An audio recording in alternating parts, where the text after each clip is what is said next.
Hello, this is Adil Bantahar, an associate professor at the University of Delaware's English Language Institute and the School of Education, and you are listening to Arab Accelerated Excellence. This episode of EdUp Accelerated Excellence is supported in part by Elation Communications. Elation Communications is dedicated to amplifying diverse voices and driving meaningful change. At Elation Communications, we specialize in crafting authentic and inclusive communication strategies that resonate with diverse audiences. Are you a small business, nonprofit, disability, or education organization that values diversity, creativity, and excellence in communication? Then let Elation Communications help elevate your brand and amplify your voice. To learn more, contact us at elationcommunications.com. That's elationcommunications.com.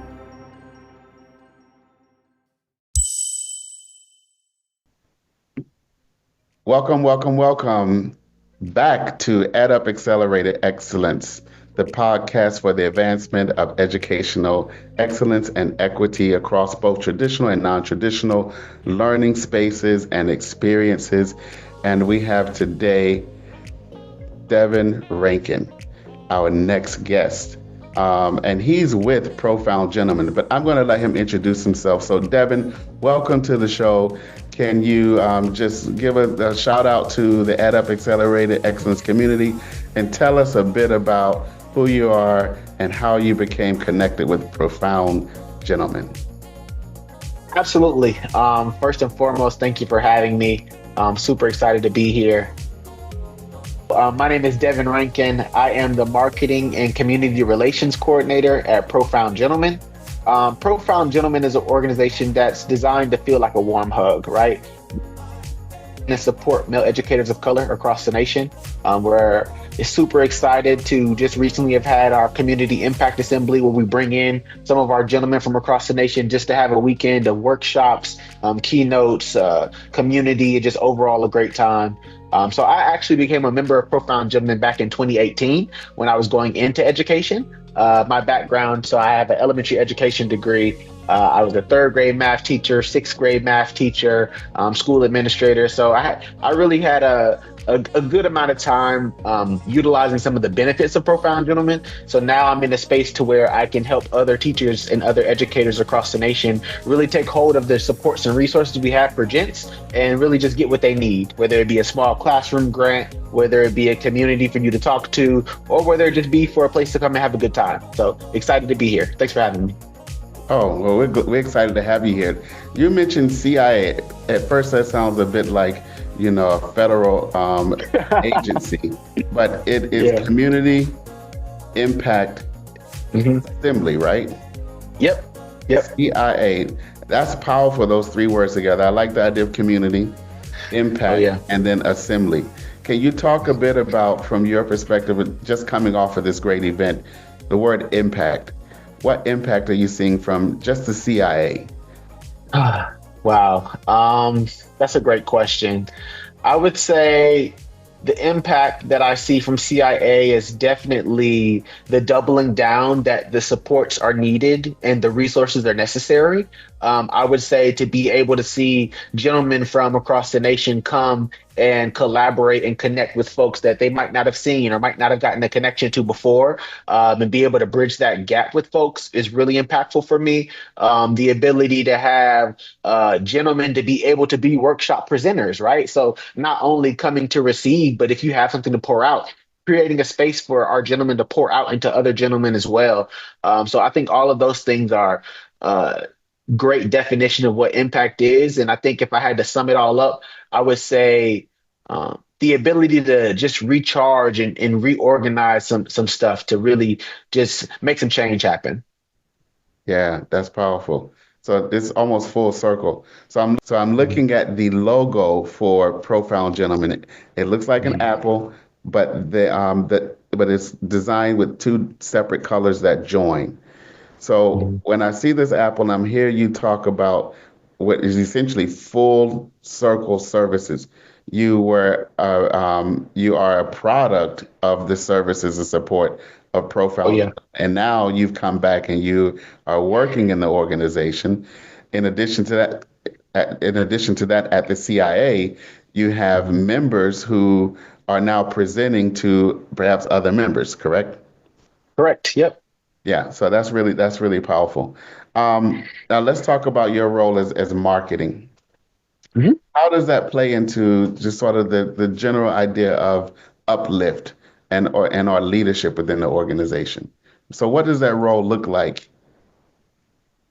Yeah, so I would say, and I say this all the time in some of our team meetings and things of that nature, like you guys didn't bring me on to make graphics, right? You guys brought me on to tell our story in a way that's worthy of all the work that gets put into it, if that makes sense. And so I kind of really see myself as a really detailed storyteller that not only captures what the national organization is doing, but what our impact leaders and impact managers are doing across the nation and how that work amplifies the overall mission and goal of PG just to support male educators of color in the educational landscape. So I would say my marketing role really is like a very creative way of saying, uh, bringing everybody together and telling the appropriate story with the appropriate lens.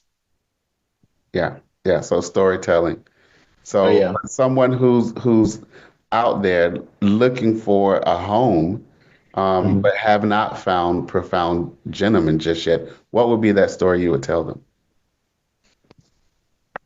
I would tell them I know what it feels like to be a first year teacher who you don't really know if you want to do this or not. I would tell them that I know what it feels like to be in a team meeting and kind of feel like you're by yourself, right?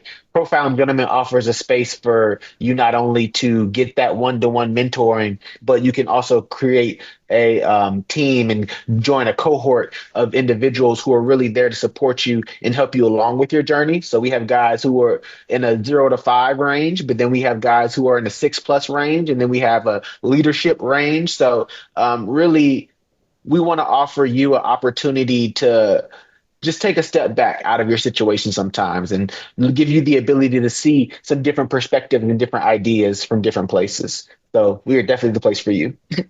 Yeah, I came up through teaching. My first role out of my first professional position outside of my undergraduate degree was teaching. I was an Oh uncertified wow. teacher. Well, no, I wasn't uncertified. I was an emergency certified teacher. I was Okay. not I Yeah. was not a teacher ed candidate, a Okay. student Cool. in undergrad. But an opportunity arose, and I thought, yeah, I'll go into teaching because I want to give back at some point. But I figured I would have gone had a full career, retired, and then stepped into the classroom. So it didn't work out quite that way.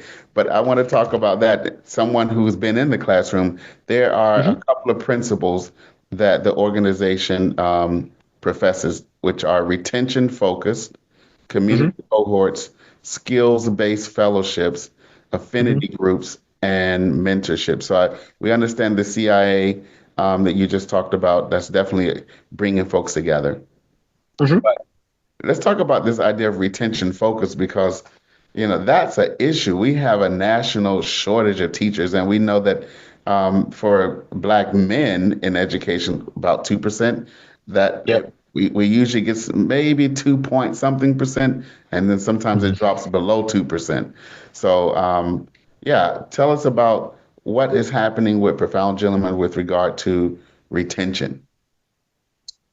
Yeah. So retention and overall just the education profession, right? The educational landscape as we know and as we see is changing day by day, right? When we think about retention and profound gentlemen, what we really like to do is um, offer just many different types of educator workshops. We've had a few over this past year that have been along the lines of like classroom management, or been along the lines of how to create some extra dollars for yourself, but then still be in the teaching profession. How to really just have crucial conversations, right? And so, what we like to do with retention is give our gentlemen the tools they need to have that extra little kit in their toolbox, but then also we provide opportunities to where you identify a conference you like, right? we'll sponsor you to go to that conference, right? You identify that this conference has something that I need. We're willing to help you with that as well. So we send you to those conferences. We were able to send about over 40 gentlemen to conferences this year during this conference cycle. And that's something that I'm really proud and excited about. But then also, when I think about retention and profound gentlemen, I really think about, and you mentioned it earlier, but like we have some skill-based fellowships. So we have an SEL fellowship, social emotional learning. So equipping gentlemen with just different tools that they need, having mindful Mondays, just creating the space where gentlemen can not have things asked of them all the time, right? Because when we think about education, we know there's such a high demand and a high ask of your personal. So what we like to do is give you a space where we don't necessarily ask much of you. We just want you to come and be yourself, and then we'll provide you with whatever you're looking for. I hope that answers the question. Yeah, so you're creating that safe space for them, and Absolutely. in some ways, it's helping to develop them holistically within the professional domain. So if you need help with, like you said, classroom management, or I'm a little low on funds because in some Right. places teachers don't make as much as other professions that are Mhm. comparable, requiring comparable credentials to enter the profession. Oh yeah. So that's something to think about. All right, I have your national impact data in front of me. I think you Mhm. gave me this. I have a card. So nationally, 92% of your gentlemen, male educators of color, are recommitting for another year in the profession. Mhm. 76% are committing to stay in the profession for more than 7 years. And 37% are receiving new leadership opportunities. Wow. Mhm. So I just asked you about retention, and so here's some numbers that are quite great. Can Oh you yeah. just tell us about how many men are in your program or serviced by you, and in what parts of the country? Yes, so Profound Gentleman is located in 37 states. We break those states up into regions for major areas. And then in terms of membership base, we have a little bit close to 1,000 members in our group, but we're actively looking to grow that. So if you know any male educators of color in your area, definitely tell them to join us. Well, I hope folks are listening because that's an invitation. So it's an open door. It sounds Oh, like an yeah. open door policy. So Oh, in yes. the regions, so can you name a few of the states? Yeah, so we have our Mid-Atlantic region, which consists of North Carolina, South Carolina, DMV is in a separate area. Yeah, DMV area, as well as we have our like Kentucky side of it. Then we have the South. We have our Texas folks. Our Georgia folks are also part of that Mid-Atlantic too. We have our Northeast region. Essentially, like demographically, we just kind of split them, the states as they came along. So we have 13 amazing impact leaders that are in some different places around the country, and we kind of split the regions based on their location. So we have impact leaders in Atlanta, in Tulsa, Oklahoma, in Cleveland, Ohio, New Orleans, Florida, um, DMV area, of course, Chicago. So pretty split up all around the nation. Yeah, you say DMV. I have a funny story about that.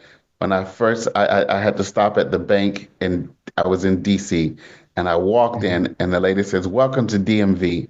And I had this shocked look on my face. She says, "Oh, you're not from here, are you?" I says, "No, because DMV is Department of Motor Vehicles."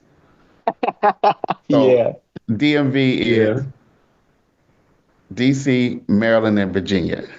Right. Yep. For, My bad. Yes, I for should have said folks who that. are, for folks who are not in the region. Uh, Absolutely. so leadership principles. You talked about folks who have leadership opportunity. Yes. Is that for folks who are thinking, teachers who are thinking about going into formal leadership roles, such as principal, superintendent, or is it a general principle of leadership for self-governance and leadership within a school from the classroom? Yeah, I think that's a great question. And I think the beauty of the answer is it's tailored to what you need, right? So I am personally over a small classroom grant that allows you to create a project or community initiative in your area to where you're able to apply for funds and be a leader in that sense, right? We have opportunities for you to come do the SEL fellowship, do other fellowship opportunities, content-based area stuff, and be leaders in that lens. Or we have mentorship, right? We offer opportunities not only for our guys to be mentored, but if you feel like you have something to give and you're 5 years plus and in, you have the opportunity to mentor some of our gentlemen as well through a curriculum that create. And then the last two that I'll mention, and I'm saving the best for last for sure. Um, but another one is our affinity groups where we enlist champions from across school district partnerships. And so let's say you have a school district that wants to partner with us, and then we identify some folks to lead some small affinity groups with those folks, give you funds to program around that and give you a stipend to do that. So there's leadership in that lens. And lastly, but certainly not least, actually one of our former sponsors from our just past Community Impact Assembly and a close partner that we work with. I don't know if you're familiar with New Leaders, but they provide opportunities for individuals of color to go and get their principal licensure as well as superintendent licensure as well. And so they have cohorts going on. And if you haven't heard, so I don't know when this is going to air or not, but we are still looking for folks for our August cohort. And that principal licensure is definitely 100% free. The superintendent has a small fee, but I think the beauty of Profound Gentlemen is like I've named multiple different spots for you to find your form of leadership and cultivate it and grow it. So, yeah. Yeah, so leadership doesn't necessarily have to be the principalship or superintendency, for example. So a Right. formal role of leadership or titled role, usually those come with some type of certification requirement, but it could Hmm. also be leadership within from your classroom. Yep. Um, and so does that also include leadership where teachers get to learn how to work with community members? This episode of EdUp Accelerated Excellence is supported in part by Elation Communications. Elation Communications is dedicated to amplifying diverse voices and driving meaningful change. At Elation Communications, we specialize in crafting authentic and inclusive communication strategies that resonate with diverse audiences. Are you a small business, nonprofit, disability, or education organization that values diversity, creativity, and excellence in communication? Then let Elation Communications help elevate your brand and amplify your voice. To learn more, contact us at elationcommunications.com. That's elationcommunications.com.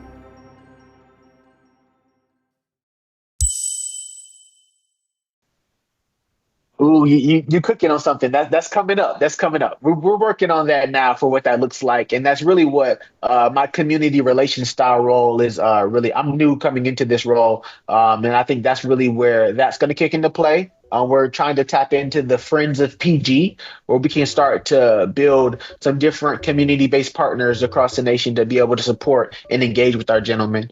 Major shout out to Unless Clothing Brand. So they actually, I talked to them about the idea. So the idea of sponsorships and NILs for athletes. Well, I went to a clothing brand and said, can we get something for our teachers? Like, can they get sponsored? So they've been sending me some amazing gear to put some of our folks in. So definitely want to shout them out in that space, as you mentioned that. Yeah, we had an NIL segment early on. So we just turned 1 year. Actually, Oh, wow. I didn't even realize it had been a year as a Wow. podcast. So that's pretty great. Anything Congratulations. Oh, thank you. I know you don't want to give away everything, but any other sort of any other ideas of how you want to build out the community relations, particularly from a marketing perspective? Yeah, without giving out too much. So a little bit of history and a background about me, which will make this make sense. I've been blessed to be able to plan events since I was about 14 years old. And one thing that I learned at a very quick age with planning events was nobody's going to want to come to your events if they don't necessarily know who you are and what you stand for. And so something I'm really big on, especially as I think about expansion with Profound Gentlemen, is how we're in these local cities and states and how we engage with their community as a whole. So what it looks like to go to the mayor's office or the local school districts or the local Black owned and brown owned businesses, to be able to introduce ourselves in that way and talk about how we can collaborate and how we travel for events and how we would love to tap in with the local community on the best places to host our events and the best places to spend our funds for these events, right? And so just really making sure that it's known across the nation that we're a space that's really looking to grow and really looking to expand and connect and be a part of communities and live in the ecosystem, not necessarily we live on this big hill, come meet us there, if that makes sense. Right. So you're basically saying we're in the community with you.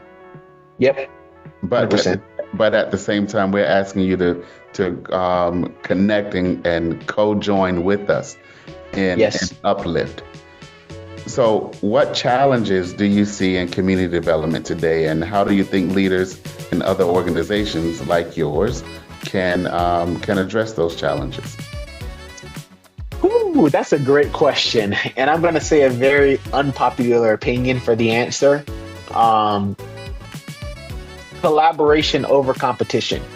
If we're completely honest, nonprofits compete with each other and fight for the same types of funding, right? And so what does it look like for nonprofits to come together without the, oh my gosh, we have to keep this funding to keep the lights on mentality on, but rather to say, oh my gosh, we need to come together so we can create a plan that'll sustainably keep all of our lights on together, right? And so how can we create a world where folks are able to really just connect and explore what connections can be and how things can be beneficial outside of a monetary standpoint, if that makes sense. And so I think the ability to collaborate is going to be extremely important for that, for leaders to understand and know. Yeah, that makes sense. You know, in so many industries, as a leader in educator preparation, working in university-based programs, even though we may be housed down the street from another university, and we're somewhat collaborative, there is a level of competition, particularly when it comes to enrollment. Usually but you make a very good point, because in some ways you can cannibalize a market at the expense of another organization. That is absolutely. So we're in some interesting times right now, politically and socially.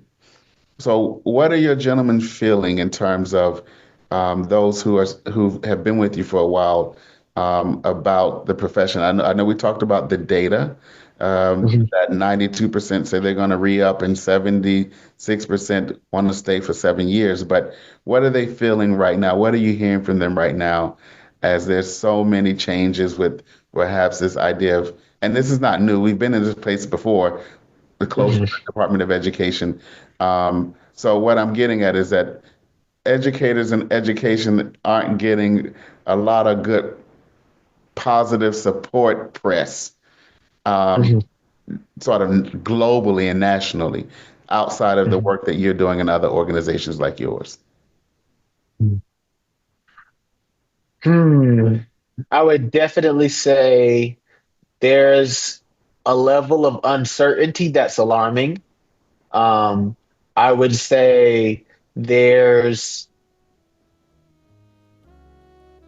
a certain level of awareness to security of positions as well, and what that looks like for folks and their families. But I will also say that now more than ever is the time for organizations like Profound Gentlemen, organizations like and platforms like yourself and like the National Parents Union to really double down on what is needed and the supports that we can provide for folks, because they need us more now than ever. As I think about the time that we spent in Georgia at the state capitol, with the National Parents Union for Black Male Educator Day, celebrating some of our folks in Georgia, Some major themes that came out of those conversations between whether it be from folks from Clark Atlanta University or folks in the school district was really just continuing to create spaces for voices to be heard, and allowing opportunities for not only for time to say it's going to be okay, but actually have some tangible solutions for how we're going to address and attack the issues or the challenges that we see. Um, but overall, like you said, we've been here before. I just think that now we're at a space to where we're the leaders in the front now. Ah, So there's a certain level of polarization that comes with that. But just a reminder that, we got trained up to do some good work, and this is where that good work comes in right here. so it's kind of unspoken. You haven't mentioned this head on, but it sounds like in the work that you're doing, there's also, in particular leadership training, it's clear that you have opportunities for the gentleman to engage in advocacy as well. And I think Oh, that's yes, also important for folks to absolutely. learn. So it's not just you're in the classroom doing a great job, but Mhm. there's this. We have a current day challenge. There are going to be new challenges, and then Yep. how do you advocate for the profession itself? Absolutely, absolutely. And I think also this is where like great partners come into play. JBA, Jason Allen at the National Parents Union, definitely equipping us with some of the tools and the information that's going on in these meetings around the country and in Washington as well. So that's always super helpful. Different folks, just all like I mentioned earlier, just the collaboration of it all. Like us even providing space for the National Parents Union to have some call to action time at CIA with all of our gentlemen from around the country. So like just being able to have the conversations together and not shy away from it. Yeah, I love that. So, from a marketing perspective, how do you think, given the space, you talk about spaces and the venues where organizations come together, but how do Mhm, we begin to continue to elevate them? Um, um, and I'm saying sort of as a public platform, because I don't mhm. think many people hear enough stories about the good work that's happening. And I'm gonna say in this case, in the case of Profound Gentlemen, of male teachers of color. So how might we go about advancing the voices and experiences of male teachers of color? Mhm. It's very good. Very good. I think from a micro level, there's always free ways to support. If you think about free ways to support, it's free. It doesn't cost you money to share someone's story from an organization that you follow. It doesn't cost you money to follow and like someone's stuff. It doesn't cost you money to really just get the information that you need and share it with someone that you think could benefit from it, right? I think from a larger level, we have to really think about what it means to reset the market or reset the system.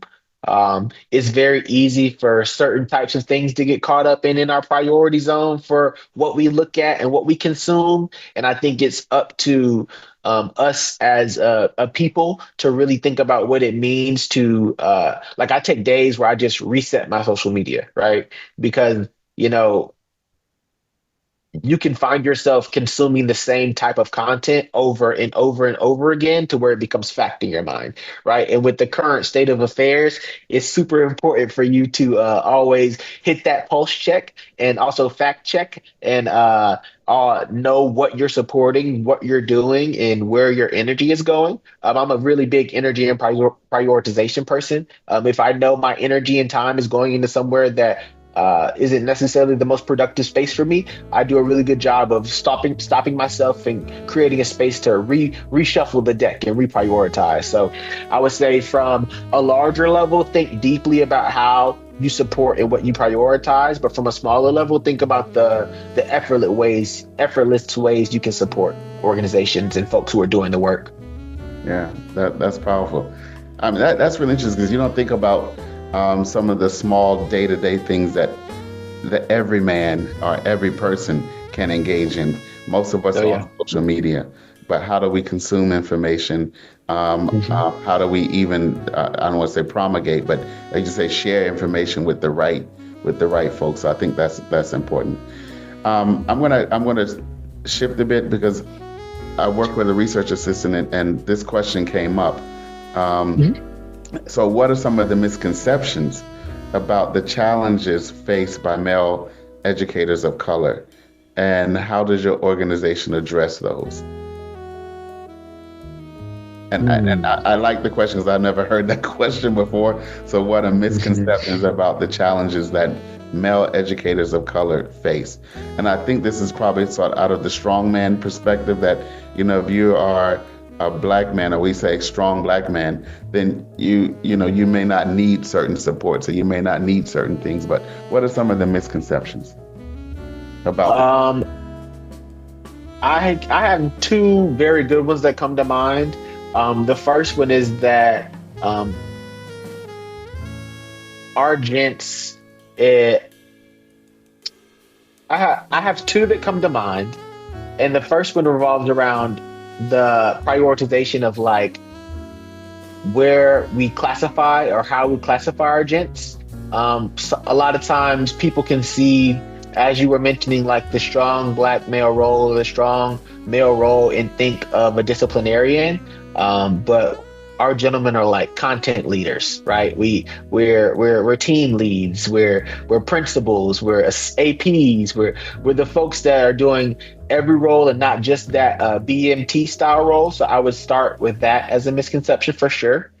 And I think the second misconception would definitely be, um, I know handshakes are cool. I know we can see sometimes people will go viral for making handshakes with the class and thinking like that's oh, they're so cool, they're so down to earth. But really, meeting children where they are is so much deeper than that. And so it's a misconception that, just the very shallow, I listen to the same music as you and I can dap you up, is the depths of what our relationship building looks like. Because if I'm being truthful, me being someone who values relationships the way that I do, when I was a classroom teacher, I got to know my students for who they were, met them where they were, and then made tangible steps for them to achieve new goals and new heights for where they wanted to go. Right. And did we have a handshake together that we had for just us? Absolutely. But don't be confused that this is way more than a handshake. This is way more than we playing hip hop in my classroom. So I would say the misconceptions for me, just to sum them up one more time, was that our gentlemen are more than just strong male behavior management folks. We're content leaders, but then also there's so much more to relationship building than handshakes. And that's powerful because that first point, we conducted some colleagues and I conducted a research on Black male educator preparation and retention. And one of the findings is that people often perceive men of color, and these were Latino, Latinx, and African American males, and who participated in the focus group, and they were very vocal about people assuming, particularly if you happen to be of a certain height and Hmm. size, that you're a disciplinarian. Yeah, And so oftentimes yeah. they're hired and then quickly promoted to, I'm going to use the word promotion, but I'm using it lightly, to dean of Hmm. students. And this is here in New York. So dean of Hmm. students is the disciplinarian, that's a disciplinarian role within the school. And so oftentimes they say that's not really what I signed up for, but they Yeah, want a job and they right. want to keep their job. So it's offered to them almost as though, we need you here for whatever reason. So, all right. So I want to know,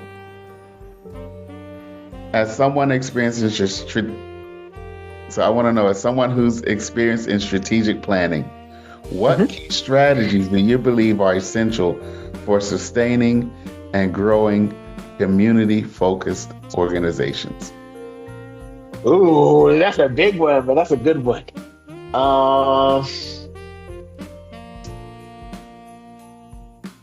I'm gonna take this one personal because this is a personal love that I have for strategic planning, and something that I would say two things.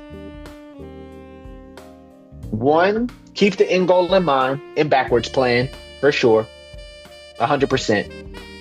And secondly, be okay with it not being about you. I think I'm going to start with the second one and then go into the first, right? And so when I say be okay with it not being about you, unfortunately, sometimes it's very easy for the great work that we do to allow our egos and our, stuff that's not necessarily a part of the work to enter into the room with us and alter how we approach and how we do the work. And to speak more plainly, our heads get big sometimes, right? We put on a massive event. It was a huge success. People are telling me I'm so great. And you know what? I feel so great now. And I am so great now. And now I'm going to treat people differently because I'm so great, right? And I think Right. the humility of it all is just reminding ourselves that this work is so much bigger than you and it's so much bigger than this moment. It's our job to just continue to create continual moments and let the work speak for itself. Now, when I say backwards plan from where you want to be, I definitely want you to think about what does success look like and how is that success measured? And after you understand those two things, you're able to view your idea, your event, your product, your whatever it is in a different light. Really giving you the ability to see things from a different perspective and not being so personal about it, right? I might bring my personal connections to the table. I might bring my personal ideas to the table, but my personal stuff isn't the reason that this is going to work, right? My measures of success is the reason of why this is going to work. And so I would say definitely always keeping the end goal in mind and making sure that you just continue to chip away at things that make sense and don't try to bite off more than you can chew. Really just do what makes sense in that moment and then allow yourself the grace to continue to work because there is like things end, but the work continues. So just making sure that you understand that this is a continuum. This isn't necessarily like a destination point, if that makes sense. Right. You know what? You're the first person I ever talked about having a personal affinity and a passion for strategic planning. So kudos to you. Thank you. Thank you. I feel that's good. I like that.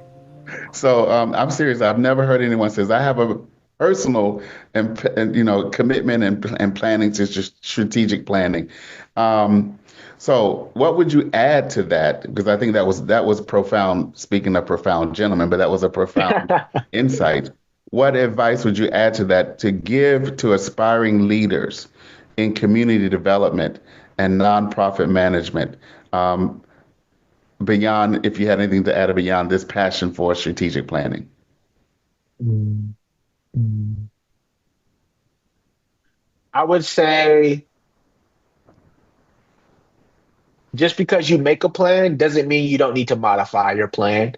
Um, as we recognize, the landscape is changing day by day, and you might have made an amazing plan 3 years ago. You might have made an amazing plan last year, right? But I think the power in the pivot says that while this plan might be amazing, there's not a limit on how many edits I can make to get it to address the needs that I needed to address. And so just always make sure that while you may have great thoughts and great ideas, there's always room for growth. There's always room for you to make a pivot and edit.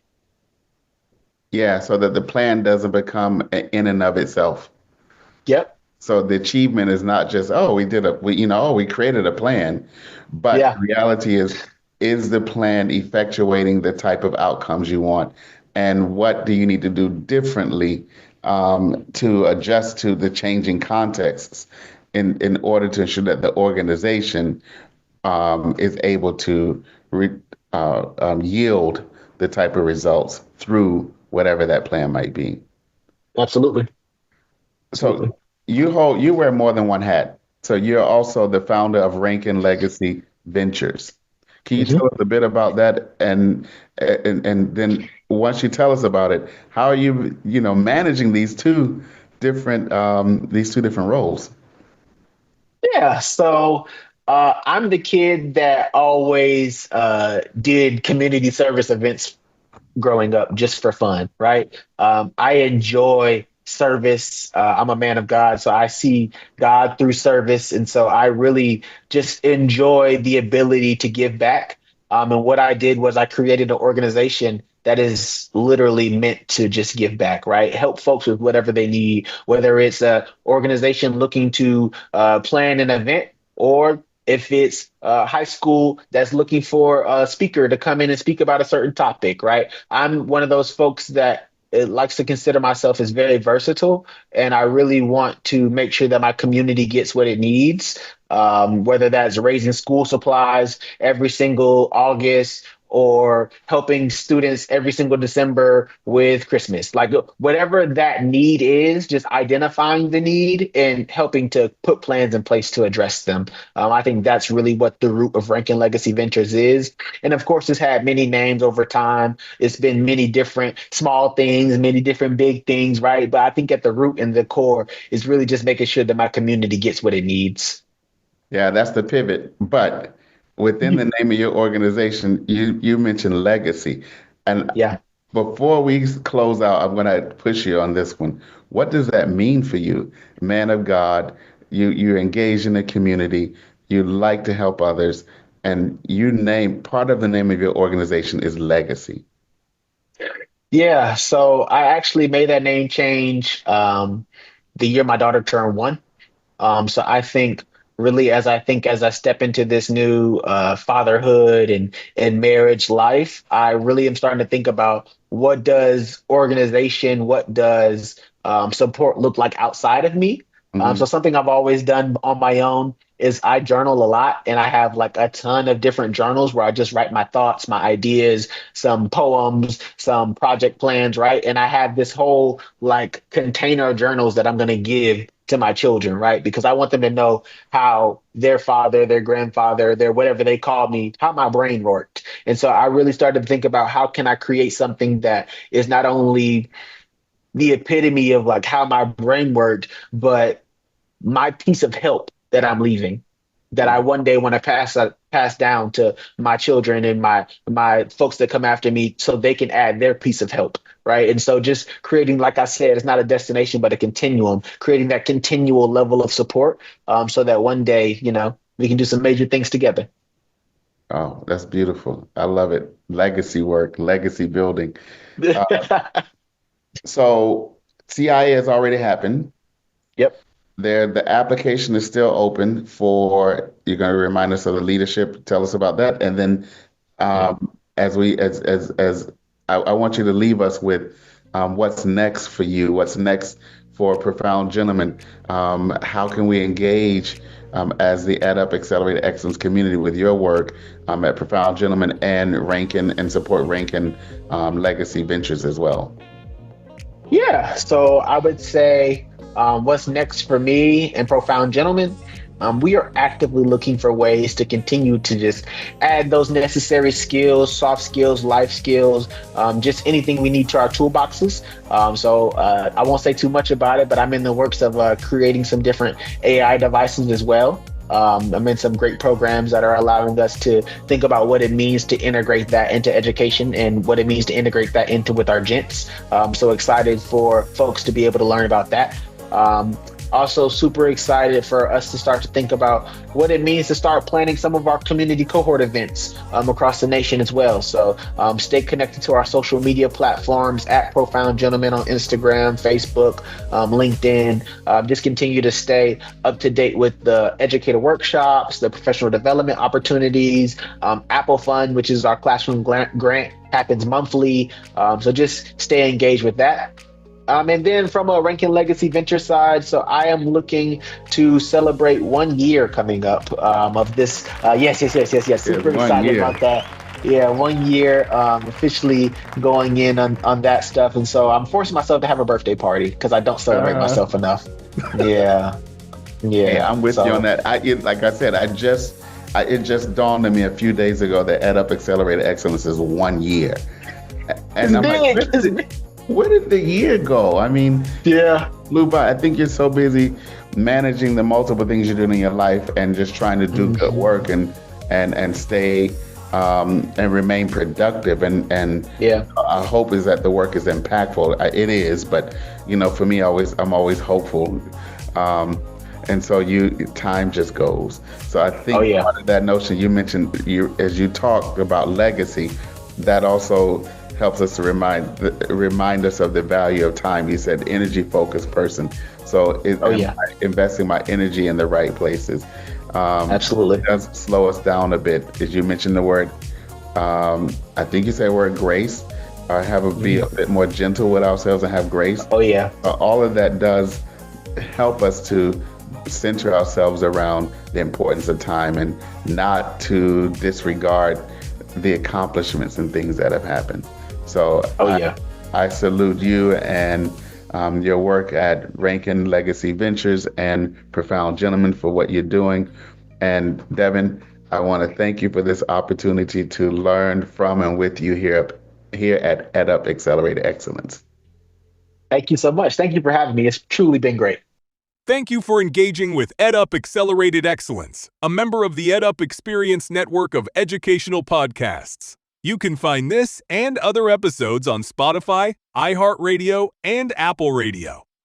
If you like this episode, don't forget to follow and share within your network.